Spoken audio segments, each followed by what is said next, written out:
আসসালামু আলাইকুম প্রিয় দর্শক, দুদিন আগের একটা ঘটনা নিয়ে আমি কথা বলবো। আসলে এখানে ঘটনাটা মুখ্য না, মুখ্য হলো মানসিকতাটা, মুখ্য হলো টেন্ডেন্সিটা। আসলে দেশে চলছে কি সেটা সম্পর্কে একটু ধারণা হয়তো আমরা পাবো যদি আমরা এই মানসিকতাটাকে ফলো করতে পারি। ঘটনাটা আপনারা সবাই পড়েছেন আমার ধারণা, বরিশালের ঘটনা। একজন আবাসন ব্যবসায়ীর কক্ষে যে তার সাবেক একজন পার্টনার, ব্যবসায়িক অংশীদার তার ছিল এক সময়, সে যে তার সংবেদনশীল এলাকায় শরীরের চেপে ধরে তার কাছ থেকে চেকে সিগনেচার নেওয়া, ব্ল্যাঙ্ক দলিলে স্ট্যাম্পে সিগনেচার নেওয়া, এই যে ঘটনাটা, এটা কিন্তু ব্যাপক আলোচিত হয়েছে। এবং এটা আলোচিত হওয়ার একটা প্রধানতম কারণ হলো এটার একটা ভিডিও, প্রায় 4 মিনিটের লম্বা একটা ভিডিও, এটা সব জায়গায় সোশ্যাল মিডিয়ায় সবাই দেখতে পেয়েছে। এটা এত দ্রুত ছড়ায় সোশ্যাল মিডিয়ায়, ঘটনা যা ঘটে, ধরেন একজন লোক একটা ভিডিও আপ করলো, সেই ভিডিওটা কিন্তু মুহূর্তের মধ্যেই হয়তো একই সঙ্গে 100-200 লোক ছড়িয়ে দেয়। মানে 2-3 লাখের কাছে এটা পৌঁছে যেতে সময় লাগে মাত্র 2 থেকে 3 মিনিট। যে দেখে সে আবার শেয়ার করে, সে আবার শেয়ার করে, এরকম শেয়ার রিশেয়ার হতে হতে হতে হতে এটা সর্বত্র ছড়িয়ে যায়। এবং সেই দৃশ্যটা আমরা সবাই দেখেছি। একজন বয়স্ক লোক, 3-4 জন লোক কক্ষে ঢুকলেন, ওই কক্ষে 2 জন লোক ছিল, তাদেরকে বের করে দিলেন। দেওয়ার পর ওনাকে কাছে গেলেন, যে ওনাকে জড়িয়ে ধরলেন, জড়িয়ে চাপ দিলেন, দেখেন সিগনেচার করে চট থাপড় মারলেন। এক পর্যায়ে ওনার সংবেদনশীল এলাকা অঙ্গে চেপে ধরলেন, যেখানে চাপ দিলে মানুষের, পুরুষ মানুষের অন্ততপক্ষে মানে জীবন বেরিয়ে যাওয়ার মতো অবস্থা হয়। এবং চেপে ধরে তার চাহিদা অনুযায়ী জিনিসপত্র আদায় করেন। এর মধ্যে ওই ভদ্রলোক, আক্রান্ত ভদ্রলোক, উনি চিৎকার করলেন, একজনের নাম ধরে ডাকলেন, তিনিও এলেন, কিন্তু তাকে হেল্প করতে দেওয়া হলো না। পরে এক পর্যায়ে হেল্প করলো দেখলাম, কিন্তু কোনো কিছু হলো না। এখন এটা যখন নাকি ছড়িয়ে পড়ে, ঘটনা কিন্তু ঘটেছিল জুন মাসের 27 তারিখ সন্ধ্যায়, কিন্তু বিষয়টা আলোচনায় আসলো জুলাই মাসের 3 তারিখের দিকে। এর আগ পর্যন্ত লোকে এটা জানতো না, ব্যাপারটা মানে কদিন গোপন ছিল। যখন এটা নাকি আপনার ভিডিওটা বাইরে চলে আসলো, ঠিক তখনই আমরা দেখলাম যে এটা নিয়ে আলোচনা হলো, এবং ব্যাপক আলোচনা। এবং আলোচনা মানে এর মধ্যে রবিবার দিন যে লোকটাই কাজটা করেছিল, যে ভদ্রলোক, তার নাম মুস্তাফিজুর রহমান লিটু, সে যে খুব বড় একজন নেতা বর্তমান সরকারি দলে তাও না, বাট সে যুবদলের সঙ্গে তার একটা সম্পর্ক আছে।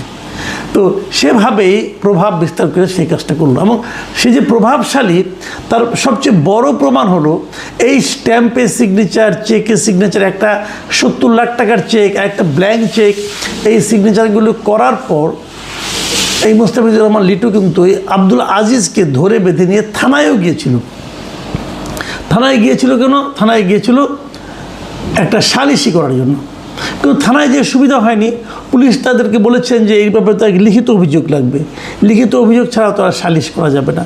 তো লিখিত অভিযোগ নিয়ে পরে লিটু সাহেব আসেননি এই কারণে, যদ্দূর আমি বুঝতে পারি, কারণ ততদিনে যে আপনার ভিডিওটা যেহেতু ভাইরাল হয়ে গেছে, তখন উনিও বুঝেছেন যে কাজটা উনি ঠিক করেননি। যে ভিডিওটা ভাইরাল হলো কীভাবে, যদ্দূর আমি বুঝি যে ওখানে সিসি ক্যামেরা ছিল, এবং সিসি ক্যামেরার মাধ্যমে ভিডিওটা ভাইরাল হয়েছে। এবং সেটা ওই মুস্তাফিজুর রহমান যে কাজটা করেছে, যার এখানে গিয়েছিল আক্রান্ত যে ব্যক্তি, যে আব্দুল আজিজ, এই আজিজ সাহেবই সেটাকে কিন্তু সামাজিক মাধ্যমে দিয়ে দিয়েছে, এটা উনি নিজেও বলেছেন। তো এখন এখানে দুটো ঘটনা কিন্তু আমি বলছি। দেখেন, আজিজ সাহেবের কাছ থেকে কিন্তু মুস্তাফিজুর রহমান সাহেব একটা ব্ল্যাঙ্ক চেকে সিগনেচার নিয়েছেন, 70 লাখ টাকার একটা চেকে সিগনেচার নিয়েছেন, এবং একটা দলিলে সাদা পাতায় সিগনেচার নিয়েছেন। তার মানে অনেক কিছু করেছেন। কিন্তু তারপরও উনি তাকে নিয়ে থানায় গেলেন কেন? এই জায়গাটার থেকে আপনারা কিন্তু আস্তে আস্তে আলোচনায় আসতে পারবেন। এবং উনি এই ধরনের কাজ যিনি করেন, তিনি থানায় যাওয়ার সাহস পান কিভাবে? এই জায়গাটাতেই আমাদের মূল আলোচনা। সে পান হলে এভাবে, এটা হলো সরকারি দল বলে পারেন। ভাবুন তো, 2024-এর অগাস্টের আগে এই লিটু সাহেব, উনি কি পারতেন আজিজ সাহেবকে এইভাবে কাজকর্ম করে থানায় নিয়ে যাওয়ার সাহস পেতেন না? তার মানে থানায় সবাই যাওয়ার সাহস পাচ্ছে না। থানায় কেবল সরকারি দল করে এমন লোকদের জন্যই থানাটা নিরাপদ। বাকিদের জন্য নিরাপদ নয় কেন? পুলিশ কি অন্যদেরকে মারে তো না। তাহলে এদের হাতে কেন থাকে? যখন আওয়ামী লীগ ক্ষমতায় ছিল 24-এর আগে, তখন যদি যুবলীগের কেউ যেত, ছাত্রলীগের কেউ যেত, স্বেচ্ছাসেবক লীগ এরা যদি কেউ যাইতো, অথবা আওয়ামী লীগ যদি কেউ যাইতো, তারা কিন্তু থানায় পর্যাপ্ত সমাদর পেত। সেই জিনিসটা সরকার পরিবর্তনের সঙ্গে সঙ্গে প্রথম এটা আসলো বৈষম্যবিরোধী ছাত্র আন্দোলনের লিডারদের কাছে, তারা যেখানে যেত সমাদর পেত, জামাত শিবিরের লোকজন সমাদর পেত, এখন পাচ্ছে বিএনপির লোকরা অথবা বিএনপির অঙ্গ সংগঠনের লোকেরা।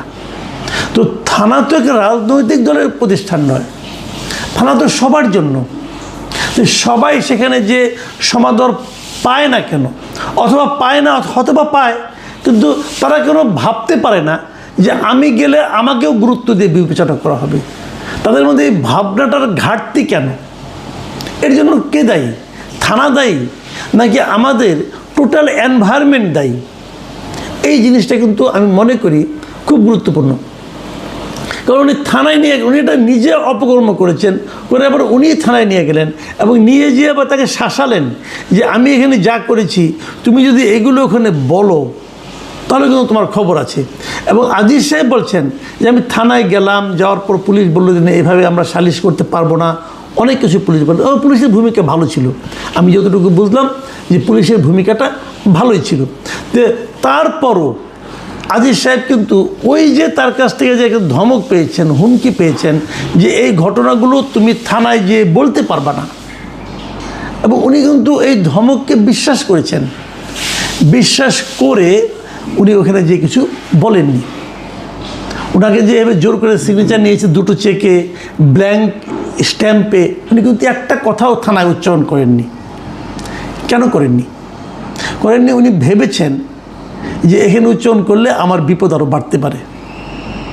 দেখুন, মানে থানায় যে পুলিশের কাছে যেও মানুষ কিন্তু নিজেকে নিরাপদ অথবা মুক্ত লোক মানুষ মনে করতে পারছে না। দেখুন, আমরা সবসময় বলি, আমরা আওয়ামী লীগ আমলে বলতাম যে ভয়ের সংস্কৃতি জিনিসটা কি? ভয়ের এনভায়রনমেন্ট, ভয়ের পরিবেশ, এই জিনিসটা কি আসলে? এই যে বললাম যে পুলিশের কাছে যেও প্রকৃত ঘটনা বলার যে সাহস না পাওয়া, এটাই হলো সেই ভয়ের পরিবেশ।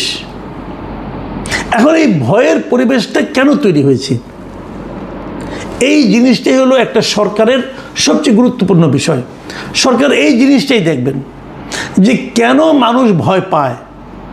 তাকে তো সে তো জানে না যে তাই গেলে সে আসলে সে ক্ষতিগ্রস্ত হবে কিনা, কিন্তু তবু সে ভয় পায়, অথবা সে নিজেকে নিরাপদ মনে করে না।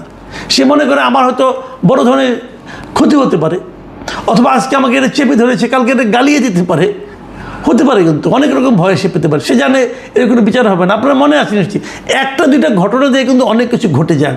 আপনাদের মনে আছে নারায়ণগঞ্জের এক এমপি সাহেবের ছেলে কিছুদিন আগে পুরা ওই শিল্পাঞ্চলে চাঁদাবাজি, অবাধ চাঁদাবাজি সে করত, এবং এইরকম একজন শিল্পপতি এবং একজন বড় শিল্পপতি, তার অভিযোগের প্রেক্ষিতে তাকে ধরা হয়েছিল।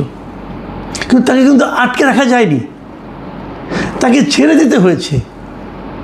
মুচলেখা নেই, ছেড়ে দেওয়া মানে কি? কিছুই না করা।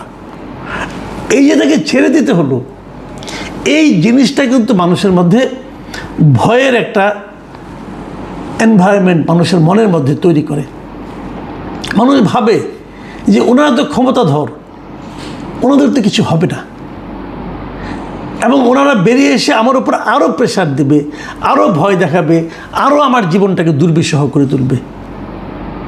এই যে ভয়টা, এই ভয়টাই কিন্তু একটা সুস্থ সমাজ গড়ে তোলার ক্ষেত্রে সবচেয়ে বড় প্রতিবন্ধকতা তৈরি করে। এবং এই ভয়টা কিন্তু কেবল ব্যক্তি পর্যায়ে না, সামাজিক পর্যায়ে, এমনকি রাষ্ট্রীয় পর্যায়েও। যেমন আমি উদাহরণ দেব, অনেকে আমাকে প্রশ্ন করেছেন, আমি নিজেও প্রশ্ন করেছি যে আমাদের সরকারের কিছু কিছু কর্মকাণ্ড নিয়ে আমরা আপত্তি করেছি, এটা কেন হচ্ছে, কিভাবে হচ্ছে, আমরা বুঝতে পাই নাই। কিন্তু যেমন আমরা বুঝতে পাই নাই অন্তর্বর্তীকালীন সরকারের সময় সবচেয়ে বিতর্কিত উপদেষ্টাকে এই সরকার কেন নিয়ে পররাষ্ট্রমন্ত্রী বানালো। এর পেছনেও কি একটা ভয় কাজ করছে? ভাবুন একটা জিনিস। আবার আমরা দেখলাম দুদিন আগে 4 তারিখে যে জাতীয় সংসদের দক্ষিণ প্লাজায় যুক্তরাষ্ট্রের স্বাধীনতা দিবস পালিত হলো, এবং সেখানে ওই পররাষ্ট্রমন্ত্রীকেও দেখলাম গদগদ হয়ে যুক্তরাষ্ট্রের যে রাষ্ট্রদূত আছে আমাদের এখানে, অ্যাম্বাসেডার, তার সঙ্গে দাঁড়িয়ে দাঁড়িয়ে আলাপ করছেন। এখানেও কি ভয়ের সংস্কৃতি কাজ করছে? আমাদের সরকার কি ভীত কোনো কারণে? হতে পারে, আমরা জানি না। আজিজ সাহেব টের পেয়েছিল যে আজিজ সাহেবের সিগনেচারে দিয়েছিল, আনন্দের সঙ্গে দিয়েছিল, দেয়নি কিন্তু। 2টো চেকে, তবে 6 পাতার একটা ডকুমেন্টে, খালি ব্ল্যাঙ্ক ডকুমেন্টে, এটাকে আনন্দের সঙ্গে দিয়েছিলেন উনি সিগনেচার? আনন্দের সঙ্গে দেননি, ভয়ের কারণে দিয়েছিলেন। ওনার কিছু একটা জায়গায় চেপে ধরা হয়েছিল বলে ব্যথা সহ্য করতে না পেরে দিয়েছিলেন। তাহলে আমাদের সরকার যখন এইখানে জাতীয় সংসদের দক্ষিণ প্লাজায় বিদেশি একটা রাষ্ট্রকে ওই দেশের স্বাধীনতা দিবসের অনুষ্ঠান করতে অনুমতি দেয়, এটা কি ভালোবেসে দেয় নাকি ভয়ের কারণে দেয়? সে ভয়টা কি? কোথায় কে চেপে ধরেছিল আমরা জানি না, অথবা এই চেপে ধরার কাজে মধ্যস্থতা কে করেছিল সেটাও বলতে পারবো না। কিন্তু ঘটনাগুলো নিয়ে আমরা খুব একটা আনন্দিত নই। সরকার কি এটা বুঝেন? প্রিয় দর্শক, এখন এ পর্যন্তই। আল্লাহ হাফেজ।